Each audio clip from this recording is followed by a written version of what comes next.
I'd like to welcome everyone to this year's SEPM Science Awards ceremony. In prior years, prior to the pandemic, this was referred to as the President's Reception, and the key part of that was to award the Science Awards to our colleagues. Last year we did this virtually, and we'll do it again this year. I think we all wish we could be together in person to do this, but hopefully next year. So just kind of move on, and I'm going to keep this fairly brief for each award, and I'll discuss some of their primary accomplishments, and then there'll be brief statements from the awardees, and or videos that will be played that are their brief statements. So let me just go ahead and move on. First of all, let me just mention the SEPM Code of Conduct. This was adopted a couple of years ago, and I don't think a virtual ceremony really has much of an issue with this, but we do follow the Code of Conduct, which requires that all participants respect each other. Please be respectful.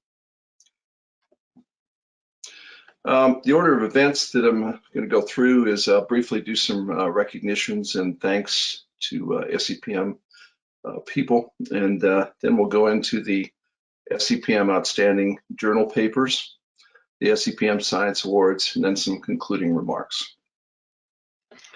But first of all, I think I'd like to really thank the SEPM Council for their service during this really kind of strange time. We've managed to have meetings, we've managed to get some things done, and all virtually. I don't think any of us have seen each other in the 18 months of the pandemic, and yet we've managed to continue on. And so thanks to all the committee members or the council members.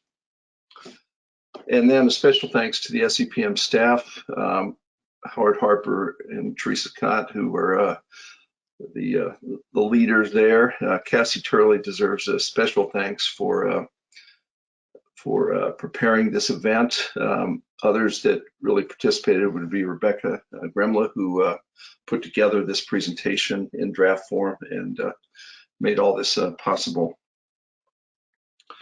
And then last but not least, I'd like to, for this award ceremony, show especially thanks to the Science Award committees that do the selections, take nominations, evaluate the candidates, and then come up with the awardees. And it's a job that many of us in the society have fulfilled over time, and it's always, for me, it was always just a pleasure to see really qualified candidates get these awards, get nominated, and then get the award later. So, okay.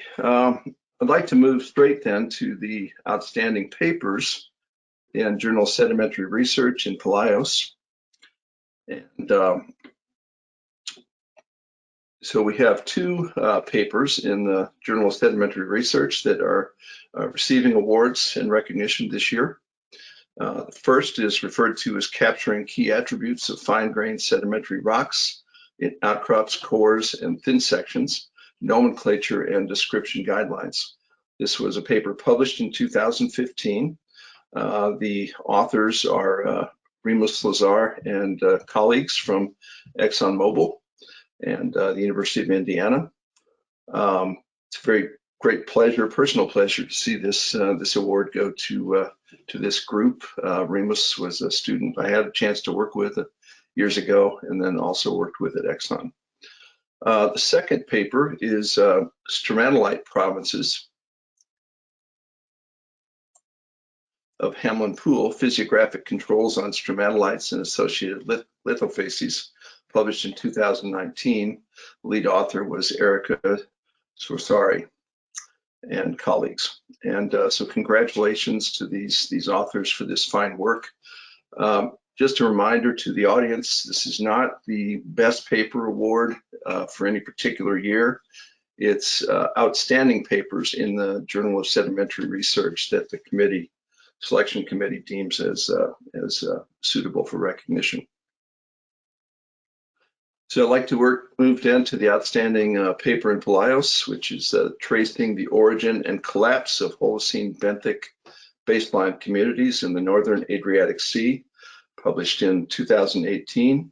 The lead author of a large group is Ivo Gallmetzer, and congratulations to this team for a really fine paper. There was a couple of papers that were given honorable mention in Palaus for this year. First is experimental preservation of muscle tissue in quartz sand and kaolinite, published in 2019 with Sharon Newman as the lead author. And the second paper is conch fritters through time, human predation and population demographics of Lobatus gigas on San Salvador Island, the Bahamas, published in 2018 by Michaela Ruga and colleagues. So congratulations to these authors as well for producing some very fine research. On to the Science and Service Awards. We have 7 awards, really. And the first that I'll go through is the Wilson Medal, which is Early Career Scientist Award. The second will be the Dickinson Medal for Mid-Career Scientists. This is a fairly new award that was, I think we might be in our 3rd year or something like that of giving this award. The Shepard Medal for Excellence in Marine Geology. The Pettyjohn Medal for Excellence in Sedimentology. The Moore Medal for Excellence in Paleontology. We award honorary membership for excellence in professional achievements in service to the society. And we award our highest honor goes to someone for the Twenhofel Medal for outstanding contributions to sedimentary geology. So we have an early career award, a mid-career award, and then we have a number of what are essentially career awards that recognize people who have been contributing for a very long time. The Wilson Medalist goes to Emily Smith at Johns Hopkins.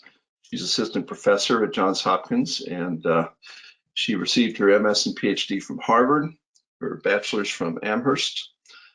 Emmy is a field geologist, and the field was calling her at this point to be in Namibia right now. So she's not able to make the ceremony.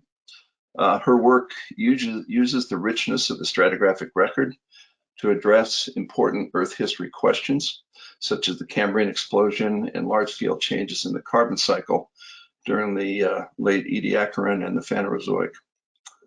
Emmy Smith is heretofore recognized as the 2021 recipient of the James Lee Wilson Early Career Scientist Award for her contributions to our understanding of the Ediacaran-Cambrian transition. Congratulations to Emmy. I have a video here that she was kind enough to provide. Thanks very much to the Society for this award. It's such an honor to receive this. I'm sorry I can't attend this live. I'm currently doing field work in Namibia. So I didn't intend to major in geology in college. I stumbled into a geology class and was almost immediately hooked, in large part due to my kind, collaborative, and creative classmates. I'd especially like to thank Lydia Tarhan, who I still work closely with today. In grad school, Francis McDonald took a chance on me and gave me the opportunity to work on some of the most exciting research projects a budding sedimentary geologist could dream of. He provided me with the tools for success, inspiration, intellectual freedom, and a network of collaborators. When the time came, he gave me the resources and space to launch my own career. Dave Johnson, Andy Knoll, and Dan Schrag were generous committee members and let me have free reign of their labs. I met Sarah Pruce, a faculty member at Smith College while I was a graduate student, and she was and still is one of my most important academic and life mentors. She leads by example and is a champion for her students. I'll be forever grateful to her for taking me under her mentorship wing. I'm also very grateful to Doug Irwin, my postdoc advisor at the Smithsonian Natural History Museum, for unfailing kindness and support.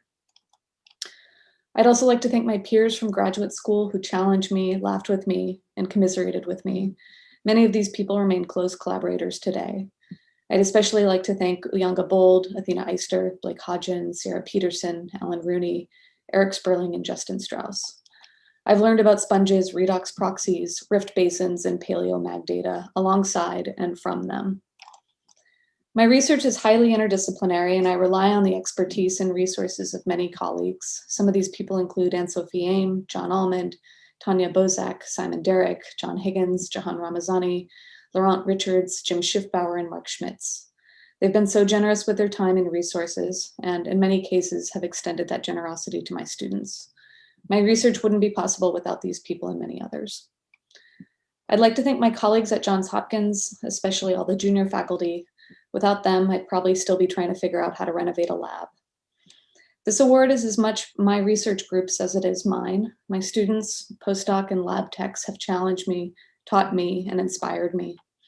Together, we've tackled strange sedimentary tubular structures, archaeocyathon reefs, Ediacaran Cambrian foreland basins, and mineral separation protocols. This job wouldn't be any fun without them. Finally, thanks to my family for support. I thank my parents for encouraging and sometimes forcing me and my siblings to spend so much time outside growing up.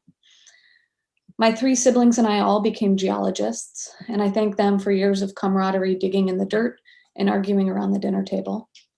I'd also like to thank my husband for his unconditional love and support, pretending to appreciate my many rock gifts, and tolerating my field gear closet for over 10 years. So thanks so much.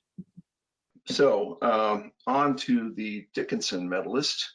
Carrie Johnson is a professor at the University of Utah and is this year's William R. Dickinson medalist.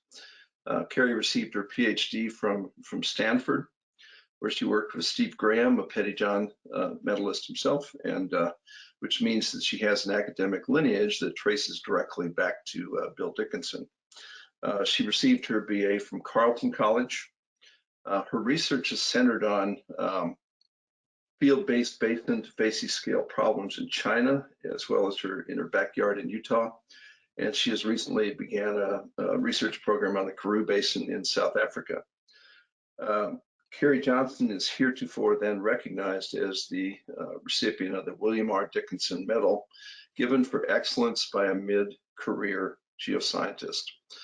Congratulations to Carrie, and she wasn't able to be here tonight. She thought she might be able to pop in, but apparently is not here, and so we'll go on to her video.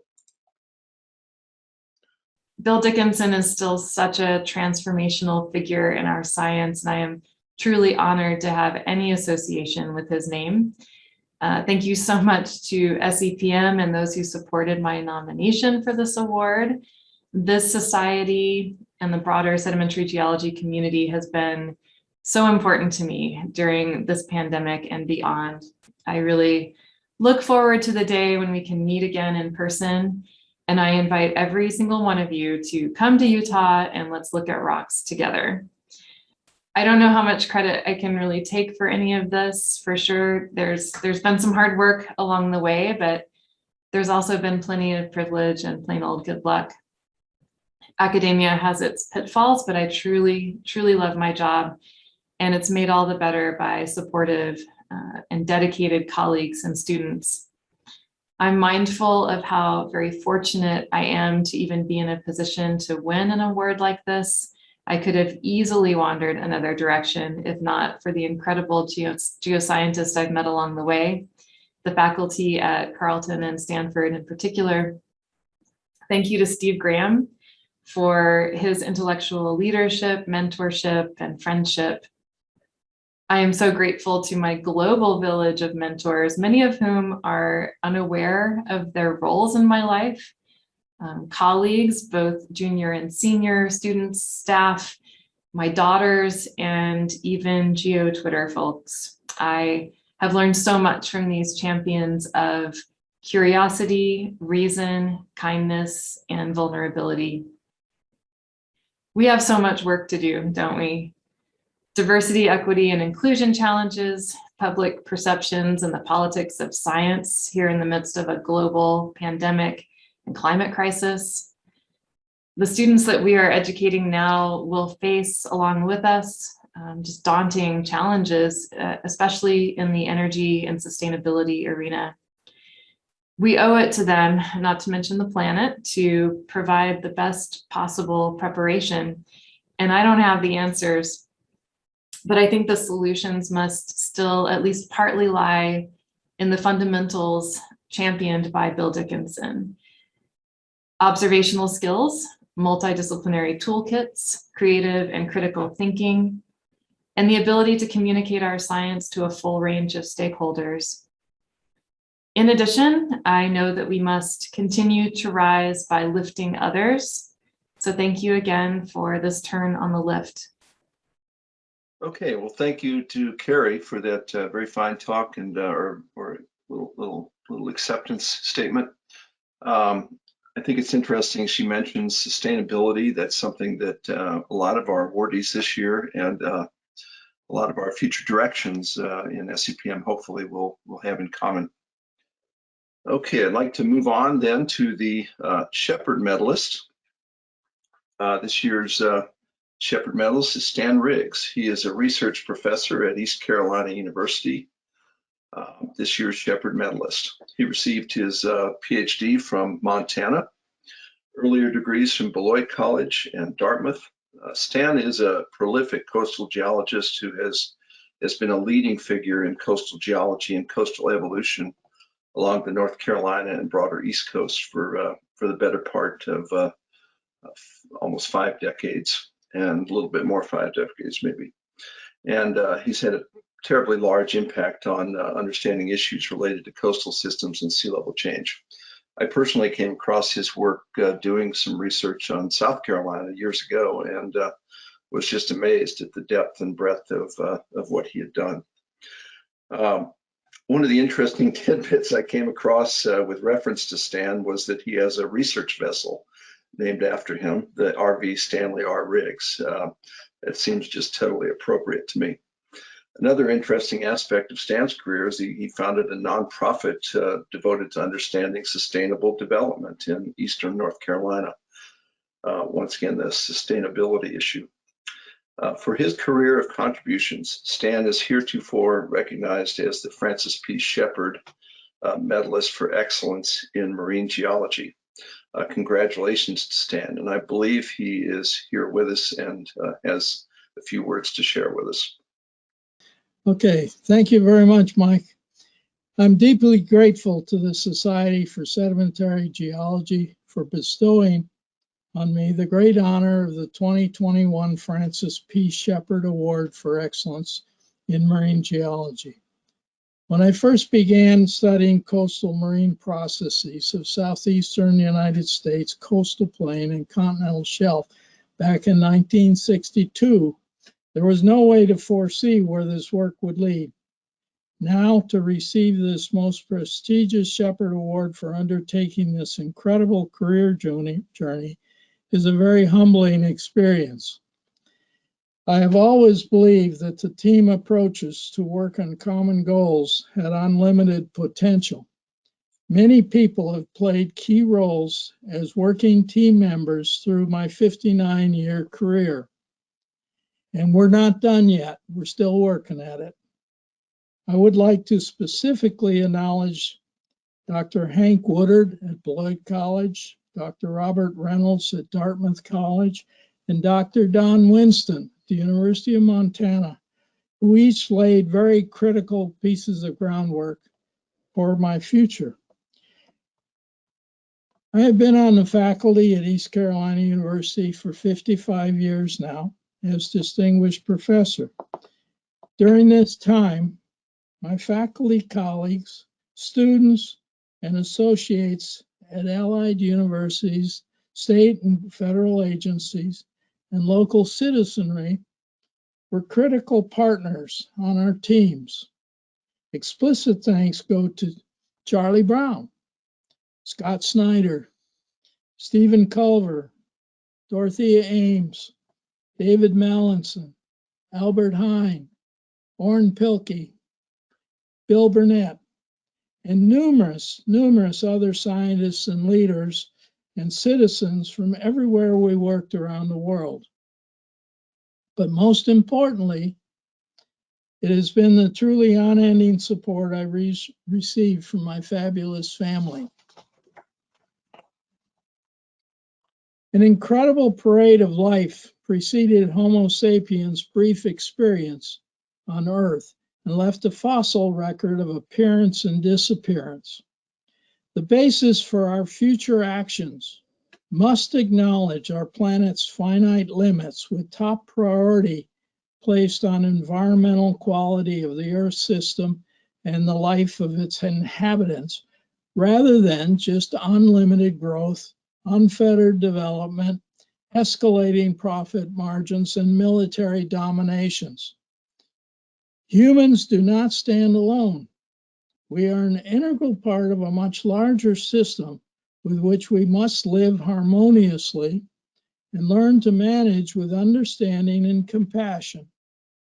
Society must use good science to help resolve the cause of problems, rather than build arsenals of painkillers and to annihilate superficial symptoms.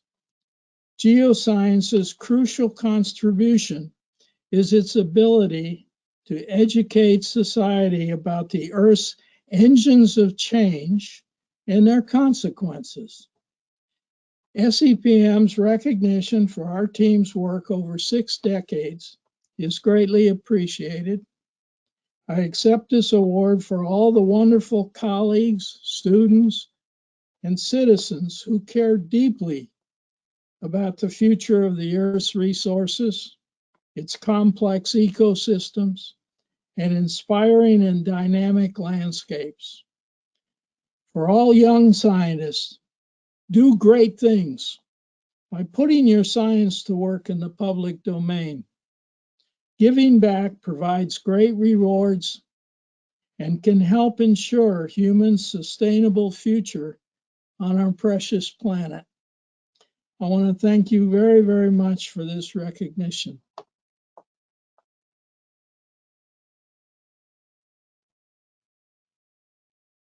Thank you, Stan, and congratulations. It's been a pleasure to see you get this award for a long and distinguished career that I have followed personally. Thank you. So moving on then to the next award, the Isabel Martinez is a distinguished professor and Chancellor's Leadership Professor at UC Davis, as well as most recently becoming the director of the John Muir Institute of the Environment, and is this year's Pettyjohn Medalist. Isabel received her PhD from Virginia Tech, where I believe she worked with Fred Reed, who also happens to be an SEPM Pettyjohn Medalist. Isabel's prolific record speaks of her longstanding interests in paleoclimates and the carbon cycle, and how they have represented and played a role in development of the stratigraphic record. And it would be fair to say that her contributions in this area were foundational to our understanding of the many issues she has been involved in. For her career of outstanding contributions, she was elected an AGU Fellow in 2020, and then elected to the National Academy of Sciences in 2021, among a couple of other recent awards as well. For her outstanding, game-changing contributions, Isabel is heretofore recognized as the Francis J. Pettyjohn Medalist for Excellence in Sedimentology. So, of course, I'm very honored to receive the 2021 Pettyjohn Medal, despite my boneheaded move tonight. I apologize. I'm also very grateful to my nominator and citationist, Kathy Campbell, those who supported my nomination, and the members of the Pettyjohn Medal Committee who awarded me this medal. The Society for Sedimentary Geology has been a professional home since I attended my first conference, a 1985 SEPM meeting in Golden, Colorado, and published my first paper in the journal Sedimentary Research. And as for many, the geoscientist that I am today reflects the collective experiences, collaborations, and interactions that I've had over the many years. And it begins with an inspiring 5th grade science teacher, early mentors, including Bruce Saunders of Bryn Mawr College, as well as Ian McIntyre and Robert Newman of the Museum of Natural History at the Smithsonian Institution, who pushed this fledgling just enough to get her to find her confidence and spread her wings. And as Fred Reed's first female PhD student at Virginia Tech, I'll always be appreciative of the many things he taught me, from being a forensic scientist to how to persevere in what was still a very male-dominated field. And when I joined the Carbonate Research Lab in 1983, I had no sense of how influential my geology formative years would be with fellow lab mates Steve Dorbeck, John Grotzinger, Maya Elric, Jim Neiman, and Dave Osliger. So formative that I lured the latter, Dave Osliger, to California in 1990, and he's been my greatest enabler ever since. But of course, I want to particularly highlight the deep appreciation I hold for my wonderful group of students who I've mentored over the past 32 years. They came from a diverse disciplinary backgrounds, but all soon became mesmerized by the rich archive of Earth's processes entombed in the sedimentary rock record. These students have expanded my thinking through their keen curiosity and their willingness to challenge and not blindly accept ideas, including many of their advisors. So as with any award I receive, I really do feel I share that with them. And I want to sort of say something about geology as a whole. I know that many of us have been part of discussions or reading articles on the future of the broader field of geology. And in particular, those subdisciplines of geology with a field and petrography focus, such as sedimentary geology. And Francis Pettyjohn presciently addressed this in his 1984 autobiography, Memoirs of an Unrepentant Field Geologist. So today, the study of geology has expanded to a spectrum of geoscience disciplines as student career interests shift to technology, environmental issues, globalization, data science, artificial intelligence, planetary exploration, among other topics. It's easy to question the relevance of core disciplines of geology. But as Professor Pettyjohn so clearly recognized, field observations and petrographic studies are the ground truths that underpin and must guide all laboratory, theoretical, and modeling studies. So although my research interests have evolved over the years to focus on paleoclimatology and earth system science, like Francis Pettyjohn, I am first and foremost a field and sedimentary geologist. So as I reflect on my career, I appreciate that I have the benefit of never stopped learning. I've crossed paths with interesting people around the globe and have experienced dozens of countries and many cultures from the lens of mountaintops, trenches, mines, crazy field drivers, and unknown food substances. And these career opportunities and experiences have provided me with more than enough reward. So to be acknowledged by the Society for Sedimentary Geology with the Pettyjohn Medal is truly an outstanding accolade. Thank you. Thank you very much, Isabel, and thanks for making time. I'm going to move on to the Moore Medalist. This is a very interesting one, actually.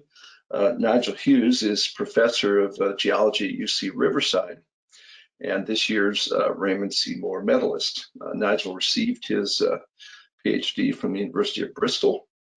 He has had an outstanding career of contributions to both paleobiology and early Paleozoic paleogeography and tectonics. His research is focused on biological and evolutionary aspects of trilobites, as well as the broader paleontology and geology of South Asia, especially in the Himalayan area. He's been a dedicated teacher as well, and has even written a children's book, and that was published in both English and Bengali. So that's very cool. I might add that his colleague at UC Riverside, and this is why this is a very interesting thing, she received this same award last year, colleague and spouse, I believe. And so they have two of these medals. Mary Droser. For his career of outstanding contributions, then, Nigel Hughes is heretofore recognized as the Raymond Seymour Medalist for excellence in paleontology. Congratulations to Nigel. Well, I'd really like to thank the SEPM for the award of this year's Moore Medal.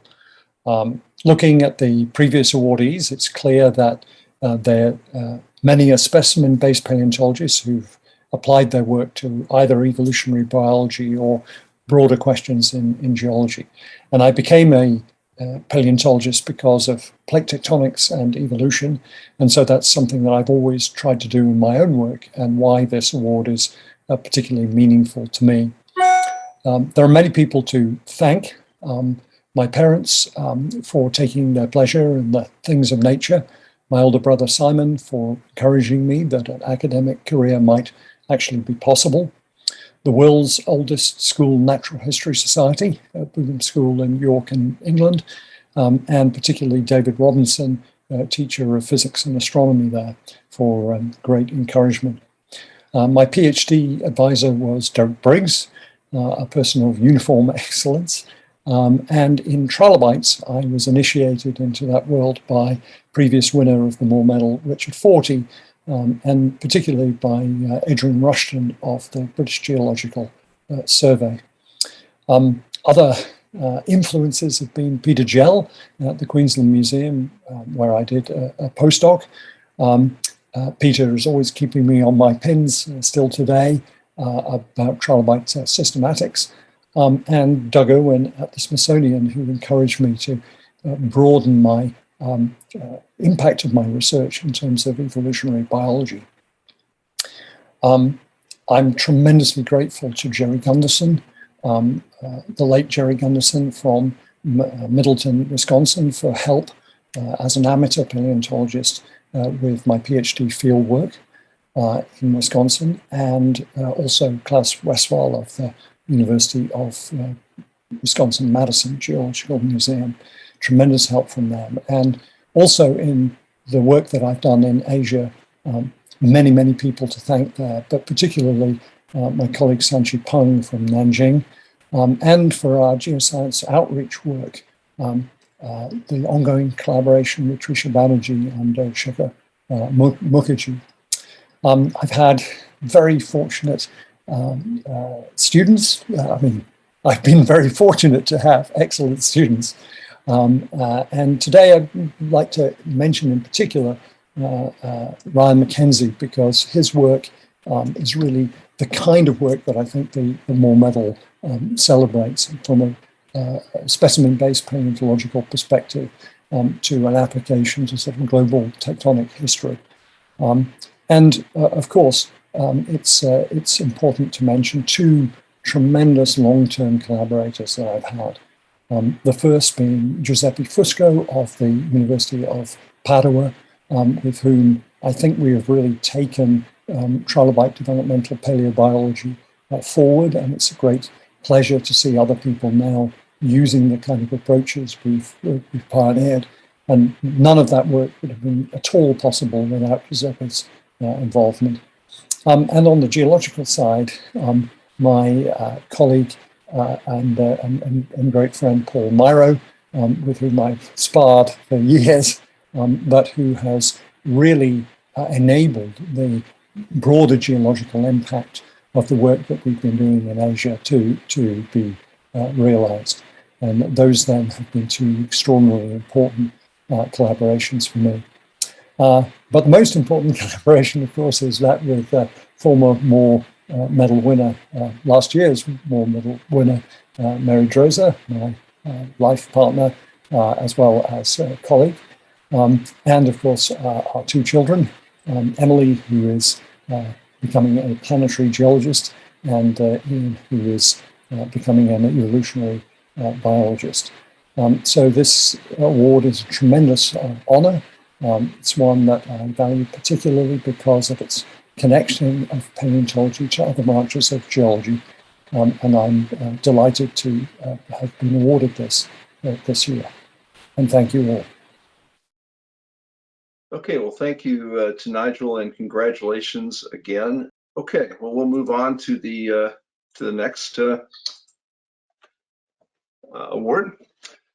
It's my great pleasure to recognize Kitty Milliken from UT Austin. She's a research scientist, senior research scientist at the BEG there, and she's this year's honorary member of SEPM. Kitty received her bachelor's degree at Vanderbilt and her PhD at UT Austin, where she worked with Bob Folk, an SEPM Twenhofel medalist, as well as Pettyjohn medalists Earl McBride and Linton Land. She then spent her long and productive research career at UT, studying various things, but Most importantly, what I will always think of as the vagaries of diagenesis. It's a term I learned at UT as well from the same cast of characters, and at least when I took Earl McBride's exam, it was actually an acceptable answer instead of just making something up when you did not know the answer. So you could always just write down vagaries of diagenesis and not be taken too harshly. Kitty joined SEPM in 1975. And that was around the time she received her bachelor's degree at Vanderbilt, and she's been a constant presence in the SEPM world since that time, with numerous papers in JSP and JSR, co-editor of JSR in the mid-2000s, and SEPM president from 2014 to 2015. For her career of service to SEPM and the broader sedimentary geology community, Kitty Milliken is heretofore awarded honorary membership in SEPM. And congratulations to Kitty. Thank you, Mike. Thanks for your service to SEPM and for hosting tonight's event. Good evening, everyone. And now, thank you, SEPM. Honorary membership is wonderful to receive. I'm grateful to the members who initiated and supported my nomination, and to my good friend, Kathy Marsalia, who kindly agreed to be my citationist. The theme of my written response, which is blatantly copied from many previous responses to SEPM awards, is plain old good luck. The written comments mention some of the notable agents of my good fortune, but please understand it is far from an exhaustive list. SEPM in particular has been a constant presence in my career, providing a stream of opportunities for me to learn from my colleagues and to build collaborations, many of which have grown into wonderful friendships. Beyond the good fortune of amazing teachers, mentors, collaborators, students, and friends, my good luck includes the near absence of so many possible situations that could divert anyone, but especially women and other underrepresented participants, from a career in science. I try hard to remember the privilege that my insulation from such misfortune represents. The unwavering and generous support from my family has been my biggest superpower. So once again, thank you, SEPM. It's a wonderful honor I've received, and I'm so grateful for the good fortune of my long association with this fine organization. So good evening to everyone, and thanks again for listening in to the ceremony. Bye-bye. Okay, well, thanks to Kitty, and congratulations. I see she's here, and it's a real delight to see you be given this award. Thanks for all your service. The last award is the Twenhofel Award, and it's my great pleasure to recognize Teresa Jordan, who is Levy's Professor of Engineering at Cornell University in the Department of Earth and Atmospheric Sciences. The Twenhofel Medal is SEPM's highest award, and how deserving she is. Terry received her bachelor's degree from RPI and her PhD from Stanford. She joined the Cornell faculty in 1984. During her career at Cornell, she rose up through the ranks, served as department chair and as an associate dean. Her prolific and extraordinary research career is focused on the interface between climate and tectonics, most often in the Andes, and she has blended field-based and modeling approaches to understand the coupled evolution of the Andean orogenic system, surface processes, and sedimentary basins.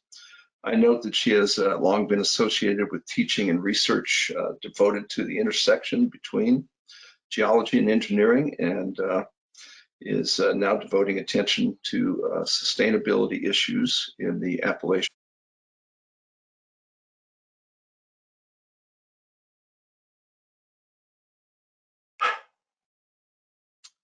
I'm just going to do this again. I don't know what happened. I touched nothing at this point, but very sorry. Okay, I'm just going to start over. Apologies. Teresa Jordan is the J. Preston Levis Professor of Engineering in the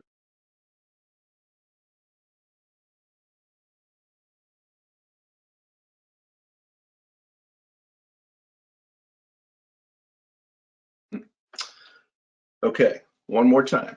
Teresa Jordan is the J. Preston Levis Professor of Engineering in the Department of Earth and Atmospheric Science at Cornell University and is this year's William F. Twenhofel Medalist, SEPM's highest award.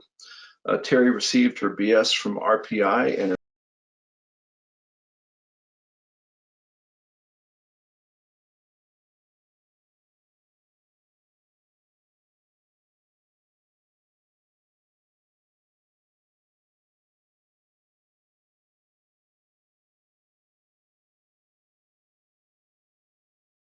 field-based and modeling approaches to understand the coupled evolution of the Andean orogenic system, surface processes, and sedimentary basins. I note that she has also long been associated with teaching and research devoted to the intersection between geology and engineering in the energy industry, and she is now devoting attention to sustainable energy issues in the Appalachians and elsewhere. For her career of outstanding contributions, she received the Lawrence Sloss Award from the Sedimentary Geology Division of GSA and was elected an AGU Fellow in 2014. In recognition of her career of outstanding contributions to sedimentary geology, Terry Jordan is heretofore awarded SEPM's highest award, the William J. Twenhofel Medal. Congratulations to Terry. I believe she is here and has a few words to say. Yes, I do. Sorry, Terry, for the technical issues. I hope they don't beset you too. Wait, I'll keep my fingers crossed. So Okay. Thank you, Mike, SEPM officers, the SEPM staff, award selection committee and members, and the group who secretively nominated me. I am both stunned and deeply honored to have been selected for the Twenhofel Medal.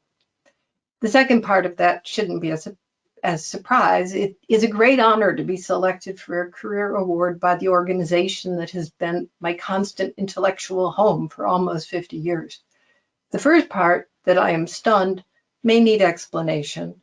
This is because much of my research over the last 40 years has strayed a long way from what I learned as a student to consider to be true sedimentary geology. The decision to spend my full career at Cornell University, where there was never a second sedimentary geologist, but instead a lot of inspiring geophysicists, led to research topics outside of the mainstream topics that I thought true sedimentary geologists worked on.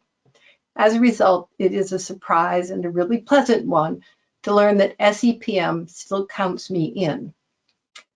I'd like to begin by acknowledging two very special people who are attending tonight. The first is my mother, Mary Jordan, who in her 98th year still sets a wonderful example for me.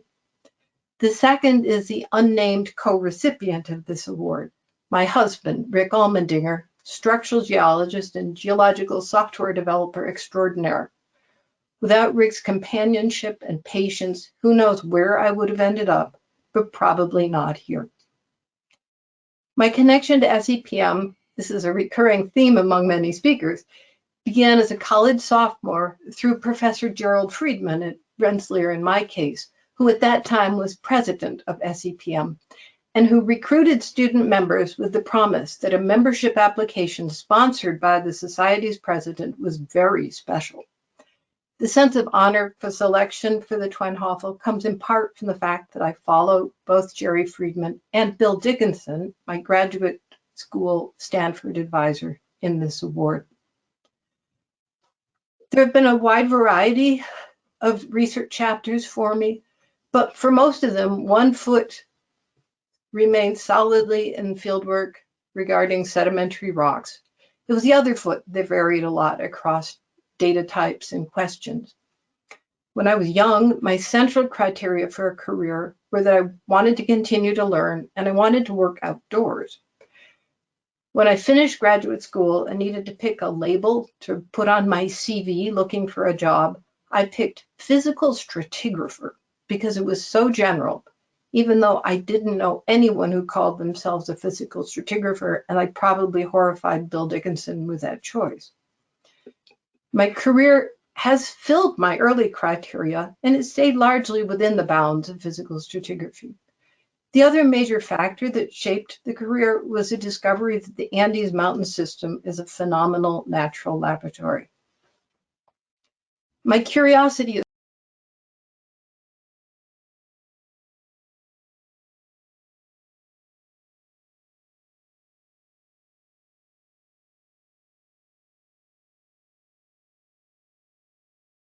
career have been driven partly by curiosity, partly by a short attention span, and partly by the pull of collaborators who wanted me to do something I'd never done before. Yet the projects seemed to usually circle back to physical stratigraphy. I would not have succeeded in that meandering research path if it had not been from learning very early the incredible value and joy of collaboration. Through a 21st century lens, the choice to collaborate in a multidisciplinary team may be perceived as the only sensible choice. However, you should be assured that much about my career was not based on long-range vision or wisdom, but rather on either serendipity or raw need, or on collaborators dragging me places I didn't know I was going. Cornell was a very collaborative research home, especially inspired by geophysicist Brian Isaacs. Raw need was certainly the original reason to establish a group of South American collaborations. I couldn't have worked at the basin scale in the youthful Andean basins if Argentine collaborators like Victor Ramos, Apolo Ortiz, Ricardo Alonso, and Roberto Hernandez had not joined me, bringing their decades of observations, access to seismic reflection data, knowledge of the nationally published literature, and alternative perspectives. Nor would there have been a robust chronological framework for basin analysis without Noy Johnson of Dartmouth. I couldn't have made a shred of sense out of the extremely unfamiliar materials and processes of the Atacama Desert without US-based collaborators Tim Lowenstein, Linda Godfrey, and Jason Reck, and Chilean geologists Constantino Pedrosis, Nicolas Blanco, Claudio Latorre, Gabriel Gonzalez, Arturo Jensen, and Christian Herrera, to name just a few. And now, because of collaboration with engineers led by Jeff Tester, I am deeply immersed in the study of the potential for geothermal energy production from rocks of the northern Appalachian Basin. Throughout my career, Cornell graduate students have inspired my thinking, taught me new methods, and developed into steadfast friends. I thank them all. All of the students, whether the first three in the door back in 1984, Carol Lee Rourke, Peter Flemings, and Jim Beer, or the final few, Lester Olivares and Jude Alaswad, or the numerous ones in between, have been great companions along the journey. I am delighted that physical stratigraphy is still a vibrant line of work. I'd like to meet someone else who calls themselves a physical stratigrapher, but it holds a promise to continue to tantalize our curiosity and solve our problems. And I'm really happy to continue to be part of the SEPM. Well, thank you very much, Terry, and congratulations again for both an extraordinary career and for the Twenhofel Award. Very deserving. I think it's very interesting to hear the various awardees speak about things like sustainability so often, and I thought Terry's comments were really prescient because she wondered, how she was being recognized by SEPM for straying so far from classic sedimentary geology. And I think that's where the society is at and headed in a big way.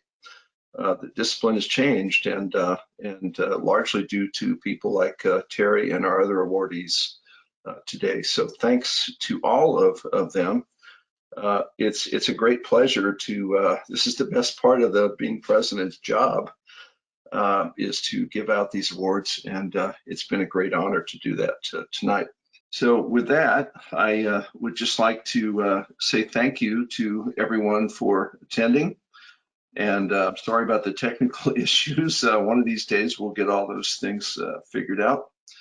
But it's just it's a tremendous honor and privilege for me to be able to see such great scientists be recognized like this. And I think this year we had some really outstanding awardees. And so congratulations once more to all of them, and thank you to everyone for tuning in. And I hope we'll see everyone at the Flagstaff meeting next year, and at future meetings in person, live, and have things like the presidential reception again that my successor Liz Hajek will be able to lead. So thank you all for coming, and thank you to the SEPM staff for facilitating everything, and congratulations and thank you to the awardees. Have a good evening.